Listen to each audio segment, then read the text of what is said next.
नमस्कार मित्रों, मैं हेमा शर्मा आपके अपने online platform Sanskrit by Hema ma'am में आप सभी लोगों का हार्दिक स्वागत करती हूं। कैसे हैं आप लोग? उम्मीद है कि सभी लोग अच्छे होंगे, मस्त होंगे, स्वस्थ होंगे और बिंदास होकर तैयारी कर रहे होंगे। दो पंक्तियां आपके लिए। मंजिल यूं ही नहीं मिलती राहों को, मंजिल यूं ही नहीं मिलती राहों को, जुनून सा जगाना पड़ता है। मंजिल यूं ही नहीं मिलती राहों को, जुनून सा जगाना पड़ता है। पूछा चिड़िया से कि घोंसला कैसे बनता है, वह बोली कि तिनका तिनका उठाना पड़ता है।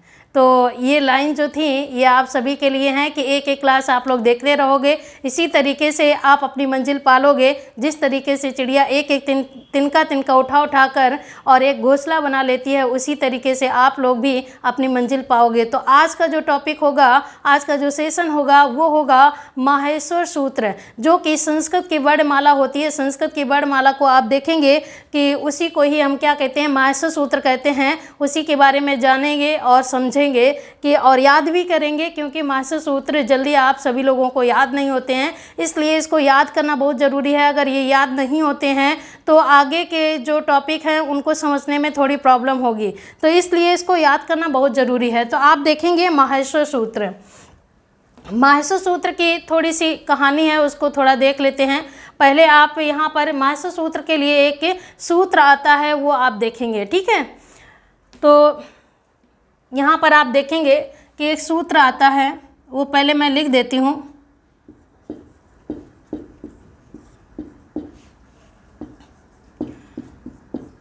नृत्यावसाने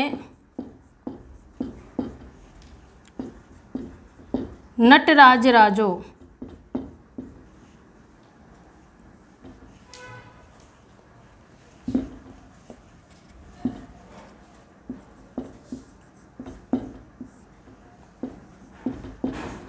ननाद ढक्काम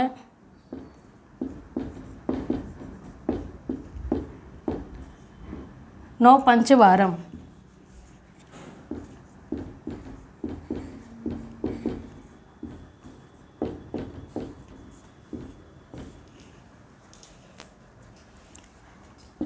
ऊर्ध्वर तु कामा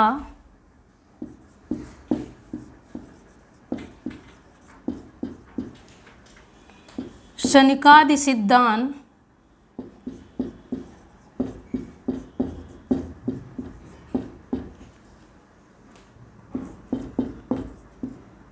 एतद् विमर्शे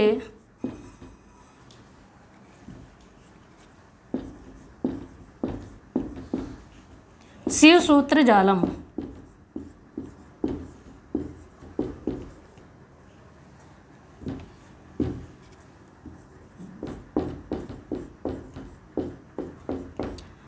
ये सूत्र है, इसकी थोड़ी कहानी बता देते हैं। यहाँ पर आप देखेंगे कि पाणिनि जी के बारे में आप जानेंगे कि पाणिनि जी जो थे वो जब बालक थे, छोटे बालक थे, तो वो विद्या अध्ययन करने के लिए गुरुकुल में गए। तो गुरुकुल में जब गए तो उनके गुरु थे उपवर्ष। मैंने आपको बताया था इससे पहले वाली क्लास में कि उपवर्ष या वर्ष नाम के गुरु थे, उनके पास पाणिनि जी पढ़ने के लिए गए। तो जैसे ही हम उनके पास गए तो सारे बच्चों को तो वो सब कुछ समझ में आ रहा था, लेकिन पाणिनि जी के समझ में कुछ भी नहीं आ रहा था। वो कुछ भी पढ़ाते थे गुरुजी, उनके बहुत ही कम समझ में आता था। तो गुरुजी से पाणिनि जी ने कहा कि गुरुजी ये मेरे बहुत कम समझ में आता, समझ में ही नहीं आता, कोई उपाय बताइए। हम भी परेशान हैं, आप भी परेशान हो, कोई उपाय बताइए। तो उन्होंने कहा कि शंकर जी की तपस्या करो, क्योंकि वो विद्या के देवता हैं, इसलिए उनकी तपस्या करो और वो प्रसन्न होंगे तो आपको वरदान देंगे और आपकी बुद्धि प्रखर हो जाएगी।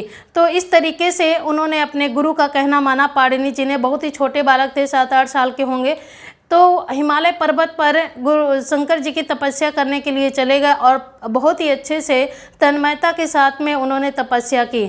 तो जैसे ही उनकी तपस्या वो कर रहे थे तो शंकर जी बहुत जल्दी प्रसन्न भी हो जाते हैं और नाराज़ भी बहुत जल्दी होते हैं, इसीलिए उनका नाम भोले भी है। तो शंकर जी बहुत ही प्रसन्न हो गए कि मेरा भक्त बहुत ही अच्छा है, जो मन से तपस्या कर रहा है, और वो खुश होकर उनके सामने आए। जब देखिए शंकर जी खुश होते हैं तब डमरू बजाते हैं, और नाराज़ होते हैं तब भी वो नृत्य करते हैं, तांडव नृत्य और डमरू बजाते हैं। तो खुश होकर उन्होंने नृत्य किया और डमरू बजाया। तो देखिए जैसे ही पहले उन्होंने कह दिया था तथास्तु, कि जिस पर्पस से आप बैठे हैं या जिस पर्पस से आप तपस्या कर रहे हो और वो आपको प्राप्त हो जाए, तो उन्होंने आशीर्वाद तो पहले ही दे दिया। इसके बाद जैसे ही उन्होंने डमरू बजाया तो पाणिनि जी ने जब पहली बार उस डमरू की ध्वनि को सुना तो पहला सूत्र उन्होंने पहले सूत्र की रचना कर दी। दूसरी बार जब वो उस ध्वनि को सुना तो उस ध्वनि को सुनकर उन्होंने दूसरे सूत्र की रचना कर दी। इसी तरीके से शंकर जी ने 14 बार डमरू बजाया और 14 बार उनको पाणिनि जी को अलग अलग ध्वनि सुनाई पड़ी और उन्होंने अलग अलग सूत्रों की रचना कर दी। इस तरीके से माहेश्वर सूत्रों की रचना कितनी हो गई? 14 बार डमरू बजाया तो 14 माहेश्वर सूत्र हो गए। और ये रचना किसने की? पाणिनि जी ने। और किसके द्वारा हुई? तो शंकर जी के डमरू के ध्वनि से निकली हुई ध्वनि के द्वारा इन सूत्रों की रचना हुई। तो यहाँ पर देखिए वही बात यहाँ पर बताई गई है। तो इसको देख लेते हैं, थोड़ा पढ़ लेते हैं, गा के ही पढ़ लेते हैं। कि नृत्तावसाने नटिराजिराजो ननादिढक्कामिनो पंचवारम् ऊर्ध्वर्तु कामा सनिकादिसिद्धान् एतद्विमर्शे स्युसूत्रजालम्। तो यहाँ पर आप देखेंगे कि नृत्तावसाने शंकर जी कैसे आए? नृत्य करते हुए आए। नटराज राजो, नटराज किसको बोला गया? शंकर जी को बोला गया। ननाद ढक्का में उन्होंने क्या बजाया? डमरू बजाया। ननाद ढक्का में डमरू बजाया। और कितने बार बजाया? 9 पंचवारम। 9 और 5 कितने होते हैं? 9 और 5 कितने हो गए? 14। मतलब उन्होंने, शंकर जी ने कितने बार डमरू बजाया? तो 9 पंचवारम, मतलब 9 और 5 14 बार डमरू बजाया। ऊर्ध्वर्तु कामा सनकादि सिद्धान, ये इसमें नहीं लिखा। ऊर्ध्वर्तु कामा सनकादि सिद्धान।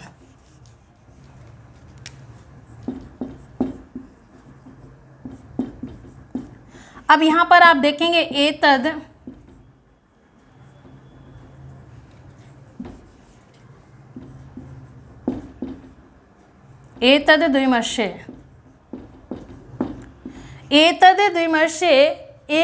विमर्शे शिव सूत्र जालम।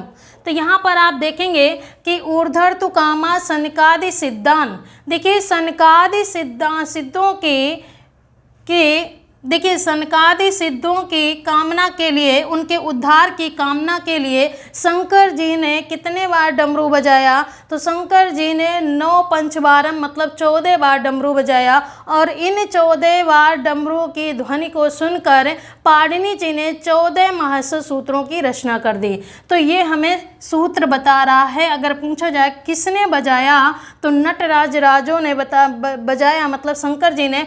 कौन नृत्य करते हुए आया?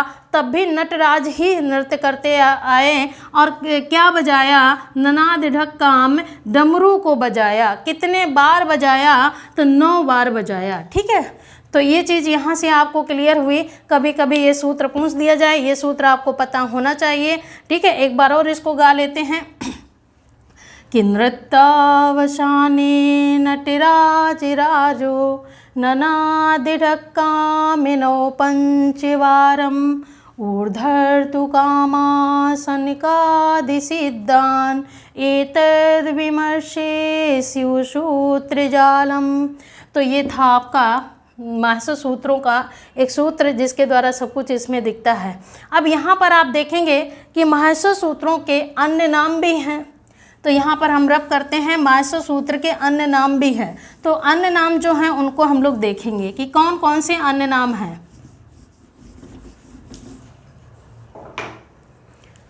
देखिए माहेश्वर सूत्रों को किस नाम से जानते हैं अन्य नाम में? इनको पाणिनि सूत्र कहते हैं। क्या सूत्र कहते हैं? पाणिनि सूत्र, क्योंकि पाणिनि जी के द्वारा लिखे गए। इसके बाद और क्या कहते हैं? प्रत्याहार सूत्र कहते हैं।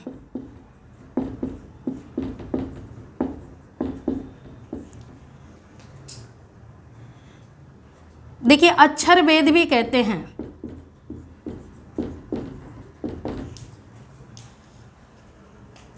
वर्ण समाम्नाय सूत्र कहते हैं।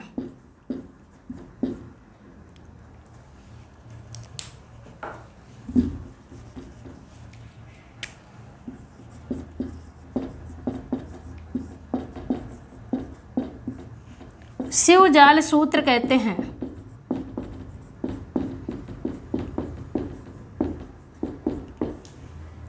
शिव सूत्र कहते हैं। चतुर्दश सूत्र भी कहते हैं। वर्ण मातृका भी कहते हैं इसी को, और इसी को चतुर्दश सूत्र भी कहते हैं।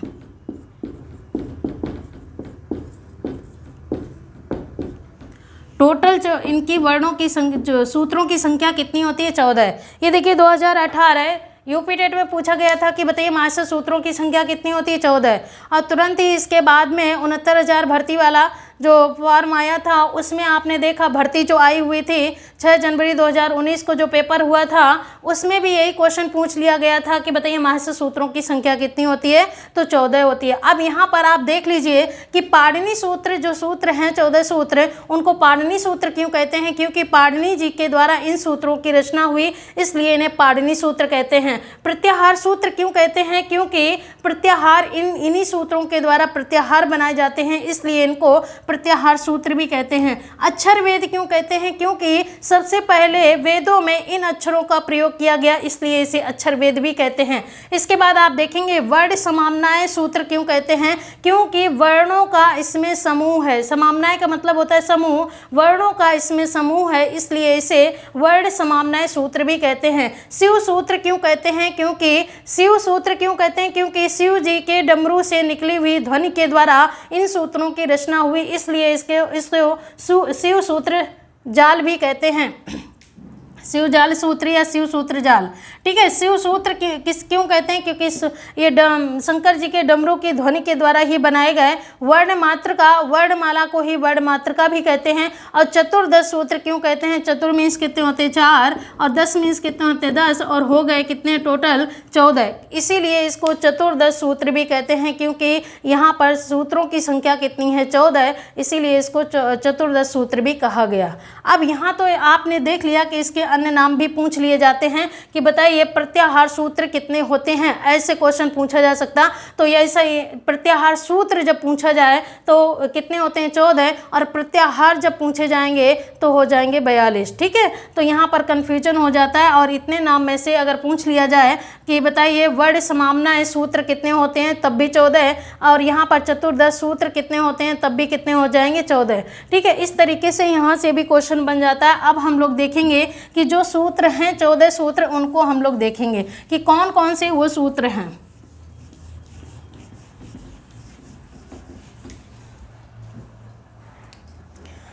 यहां पर आप देखेंगे पहला सूत्र कौन सा है? पहला सूत्र है अ इ ओ ऋ। दूसरा आप देखेंगे, दूसरा कौन सा है? रि ऋ क। तीसरा आप देखेंगे कौन सा है? ए ओंग। चौथा कौन सा है? ए औच। पांचवा कौन सा है? ह य व र ट। छठवां कौन सा है? ल ड़। सातवां देखेंगे, सातवां कौन सा है? य म अंग ड़ न म। यहाँ पर आप देखेंगे 8 नंबर का सूत्र कौन सा है? झ भ य। 9 नंबर का सूत्र आप देखेंगे घ ढ ध श। 10 नंबर का सूत्र देखेंगे ज ब ग ड द श।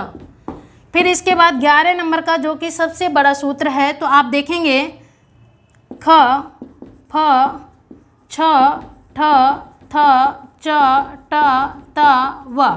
इसके बाद 12 नंबर का सूत्र आप देखेंगे क प य। 13 नंबर का सूत्र आप देखेंगे श स स र। फिर इसके बाद 14 नंबर का सूत्र देखेंगे आपका क्या हो जाएगा? ह ल। ये देखिए ये कितने सूत्र हो गए, 14 सूत्र हो गए। 14 सूत्र को आप कैसे याद रखोगे? देखिए याद रखने का तरीका क्या है, वैसे तो ये अलग अलग लिखे जाते हैं, अलग अलग पढ़े भी जाते हैं। एक तरीका और है कि अगर कोई टुकड़ों में है तो उसे हम शब्द बना के पढ़ सकते हैं, और बहुत बड़ा शब्द होता है तो हम उसे टुकड़ों में तोड़कर भी पढ़ लेते हैं। तो यहाँ पर अलग खुद ही टुकड़ों में है तो इसको क्यों ना शब्द बनाकर ऐसे पढ़ लिया जाए। तो याद करना है बस, लिखा जाता है सही और पढ़ा भी जाता है सही। तो ये हो गए आपके 14 सूत्र हो गए। आप इसी तरीके से पढ़ लेना, जैसे अ ई उड़ तो आई उड़, री ऋक, ए ओंग, ऐ औच, ह य व र टे, लड़े, यम गड़ नम, यम गड़ नम भी बोल सकते हो, झ भ या, घड धस, जब गड दस, खफ छटत चटतो, क प या, सस सर और हल। ये हो गए हैं आपके 14 सूत्र हो गए। इनको अच्छे से आप लोग लिख लिख कर याद कर लेना। और आज के लिए इतना ही। क्लास कैसी लगी आप ज़रूर कमेंट्स करके ज़रूर बताना कि क्लास कैसी लगी। इसी तरीके से हम आपके लिए बहुत ही अच्छी अच्छी क्लासें लाते रहेंगे और आप लोग इसी तरीके से पढ़ते रहिए। और अच्छी लगे तो चैनल को सब्सक्राइब और लाइक ज़रूर कर दीजिए, शेयर भी कर दीजिए। आज के लिए इतना ही, फिर मिलते हैं अगली क्लास में। तब तक के लिए जय हिंद, जय संस्कृत।